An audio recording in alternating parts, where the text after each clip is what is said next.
Assalamu alaikum warahmatullahi wabarakatuh. Hope you're doing well.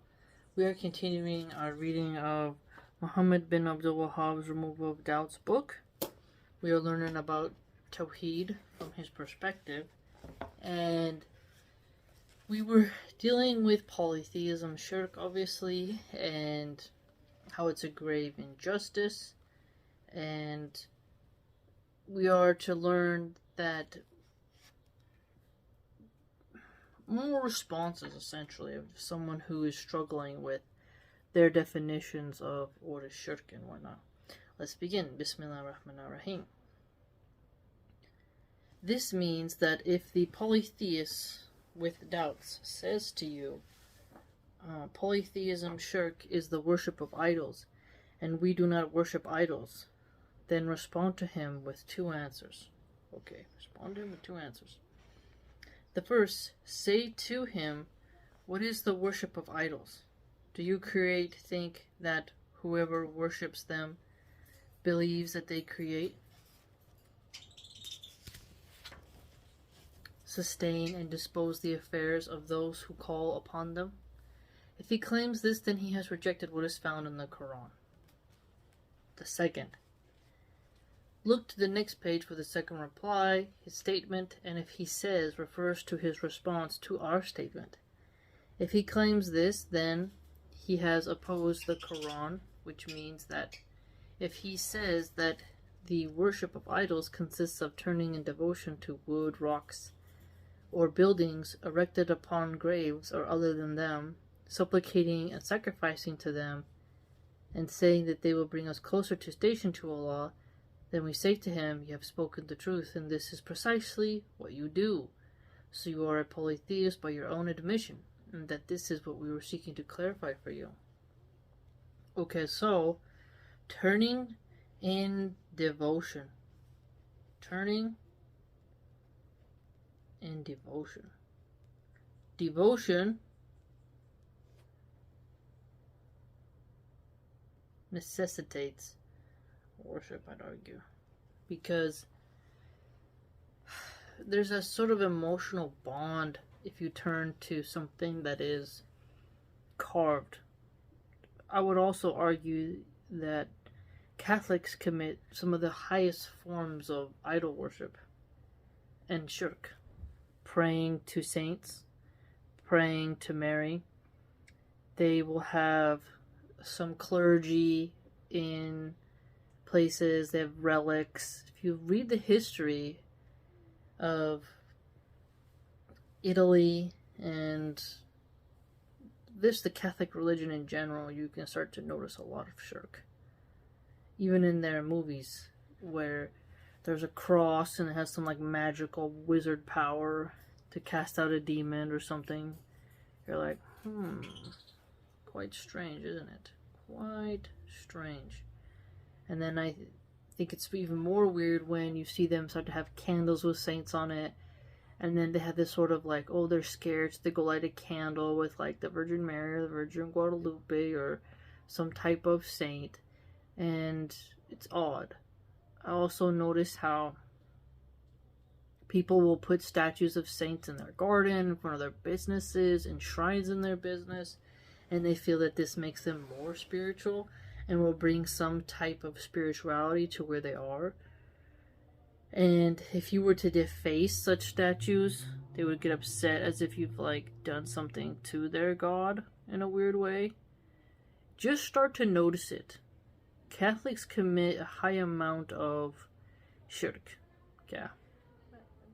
It's really quite bizarre. Because they carve into wood, they carve into rocks, they carve into buildings. Okay, in their graveyards, there's lots of angel statues and stuff. It's very strange. It is also said to him, as for your statement that shirk is the worship of idols, do you mean by this to restrict shirk to this alone? And do you believe that relying upon the righteous and supplicating to them is not considered to be shirk? Okay, notice this. Do you believe that relying upon the righteous and supplicating to them is not considered shirk? Okay, so we have here idols. And then you notice idols being in the form of wood, rocks, and buildings and such. Basically, inanimate objects constructed by the human hand. It's something that makes people turn in devotion, but also he's hinting at here, as he mentioned in previous readings, how people will pray to angels and rely on angels and say, "Oh, guardian angel, do this and this and that."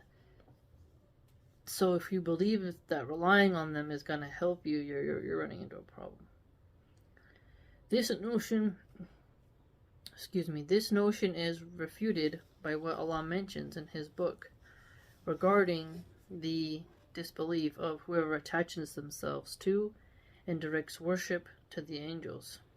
Attaching themselves to and directing worship to angels, Isa, or the righteous. So it is incumbent upon him to admit to you that whoever makes one of the righteous to share in the worship of Allah has indeed committed shirk. Okay. Whoever makes one of the righteous to share in the worship of Allah has indeed committed shirk. So this is another thing that differentiates us from other religions. They do acts of worship towards other than God, right? And that's a problem. We don't do that. And that this is the shirk mentioned in the Quran, and this is what we have been seeking to establish. So we're different because we don't have holy mountains, right? We don't have special volcanoes that we venerate. We don't put a Buddha statue. We don't do these wishing wells. We don't have some six-armed person standing on a humanoid figure rather than a person, right? A humanoid figure sticking its tongue out and thinking that's something special. We don't really have these things. Our art doesn't lead us into idolatry, right? That's a key thing here. We don't do that. His statement, it is also said to him, as for your statement that polytheism shirk is the worship of idols, until his statement, and this is what we have been seeking to establish, then this is the second reply, which involves saying, do you imply that polytheism shirk is restricted to only this, and that relying upon the righteous and calling upon them is not to be considered polytheism shirk?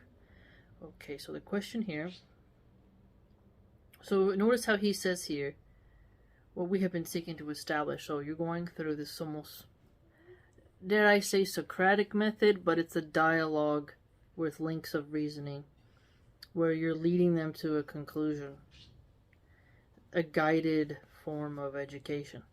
Then this is the second reply, which involves saying, okay, so do you imply that polytheism shirk is restricted to only this, and that relying upon the righteous and calling upon them is not to be considered polytheism shirk? So you get at clarification. Consistently, he calls us to clarify and understand that person's position. The principle of charity to them. This idea is in opposition to the Quran. So he must admit that whoever directs worship to any righteous person has committed the polytheism shirk, which is mentioned in the Quran. This is what we have been seeking to establish. Okay. Whoever directs worship to any righteous person has committed polytheism shirk. All worship is to be for Allah subhanahu wa ta'ala alone. That is made clear in the Quran. So understanding Tawheed is essential. Understanding how you're free from the superstitions and requirements of amulets and shrines and all types of bizarre stuff. I was reading this book to my kids last night for bedtime. And in the story, it's not based on a true story.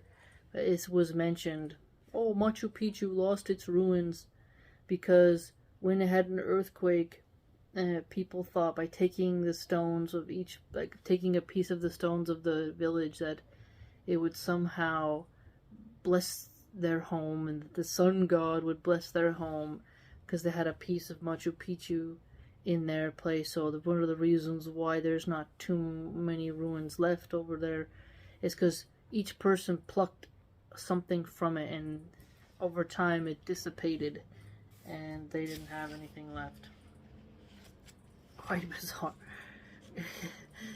You know, that type of superstition, that type of unwarranted religiosity, it's ridiculous. You know. The essence of this matter is that if I were to say I do not commit shirk with Allah, then ask him, define what committing shirk with Allah actually is. Explain it to me. So then if they say idol worship, okay, so you want them to explain it to you, engaging them fully, helping their reasoning to come along, because some people they just don't think about it. So you're encouraging them to think. His statement, the essence of this matter, meaning that the essence of this issue is that if he says that I do not commit polytheism, shirk with Allah, then you should ask him, what does it mean to associate partners with Allah, shirk? Alright. Ask him, what does it mean to associate partners with Allah, shirk? Then if he says that it is the worship of idols, then ask him what the worship of idols is. Then discuss with him what has been previously clarified. Okay, cool. So, this would be fun to do with another sect, where they sometimes try to get around it, like, oh, it's a physical reminder, a placeholder for something, to elicit a certain response, to get you to reflect upon the divine, which I think is insanity, because you could look at something marvelous in nature and think about Allah subhanahu wa ta'ala. A stupid statue of a Greek chick pouring water out, and she's supposed to be the daughter of Aphrodite or some ridiculous nonsense. Why would her humanoid form make you think, of divinity, of godliness? You can admire the human form without turning the servants of Allah into something they're not. It's strange. A lot of Greek paganism, Macedonian paganism and whatnot, really did a number on the world when it comes to idolatry, as did the pagans in other faiths, The Druids with their trees and whatnot. So, humans spent a lot of time around animals in the past, observing their traits, characteristics, a lot of times walking in the woods, and they lived in just a different reality, so their paganism, I think, was stronger back then, because talking about Tawheed in an environment like that was difficult. In the robotic age, getting people back to Tawheed will, be an interesting type of Islamic renaissance, I think. Because the robots themselves, I think, will become idols. And, who was it? Somebody said that basically the AI will become like gods, because their algorithms or whatever their tech words are, that they'll be able to fix problems within themselves eventually, and that they won't get along with humans anymore because they'll be able to detect too much of our strangeness and will seek to get rid of us. But once the AI gets to a certain level, they feel like they will take over humans. But I'm not a proponent of that, but it could like take over in certain aspects. But I think Allah Subhanahu wa Taala will intervene before that gets too bad. But Allah knows best. You know, when the day of judgment will come and all that. But a lot of Muslims might commit shirk by getting too in love with AI. It might be something strange. So in the past, it was trees and animal spirits, like they would contend, or some type of weirdness and, you know, stuff like that. But I think people will start to cling to AI as a sort of God force. So for us, we have to be careful of that. His statement, then, if he says, means that if the polytheist claims that he only worships Allah, then ask him, what does it mean to worship Allah alone? At this point, there can only be 3 possible situations. Okay. Ask him, what does it mean to worship Allah alone? Perfect. You know? He's very helpful the way he's... What do you mean? See, what do you mean by X? I've been doing that a lot more. You'd be surprised how people can get less angry when you ask them to clarify their points. The first, that he explains this in the manner established by the Quran.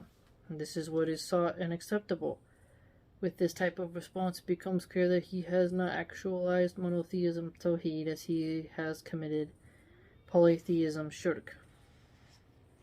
The second, that he doesn't know its meaning. Then it's said to him, how can you claim something and you don't know, even have knowledge of it? How is it that you apply this ruling to yourself, and judging a matter is only possible after having understood it? Okay. How can you claim something and you do not even have knowledge of it?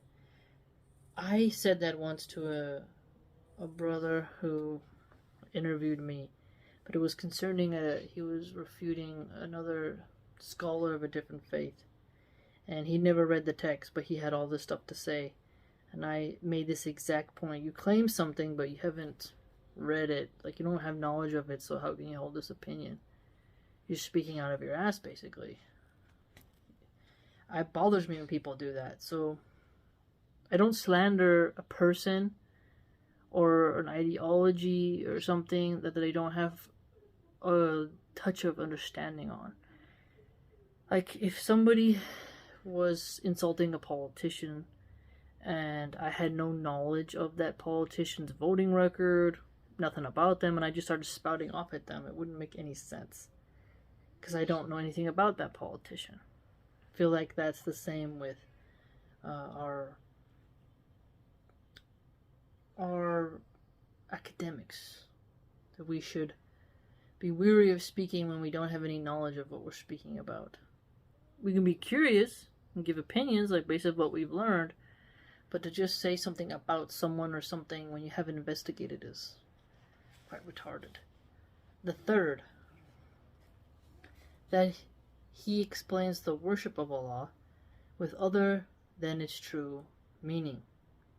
If this occurs, then his error should be explained to him by clarifying the Islamic definition of polytheism, shirk.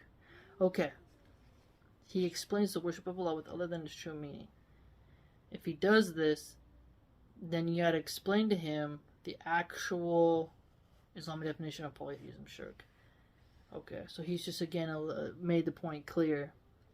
For us to know our definitions and to help in a smooth, calm, sophisticated manner have a dialogue with someone who is not truly understanding what exactly shirk is, and the worship of idols, and that he is from those who practice this, was claiming that they are monotheists, not polytheists.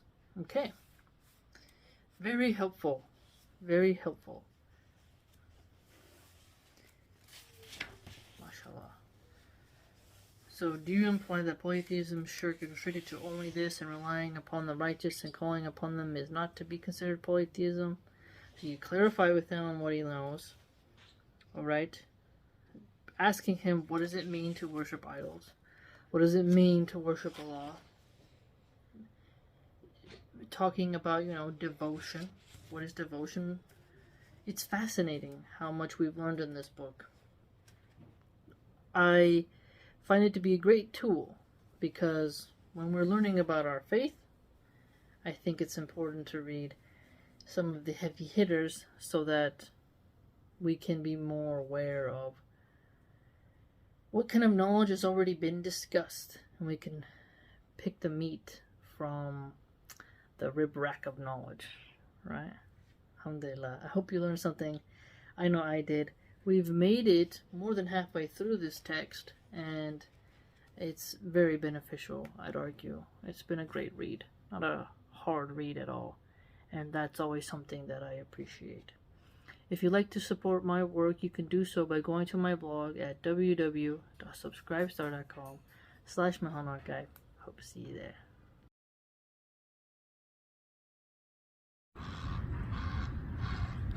MashaAllah. Alhamdulillah. So beautiful.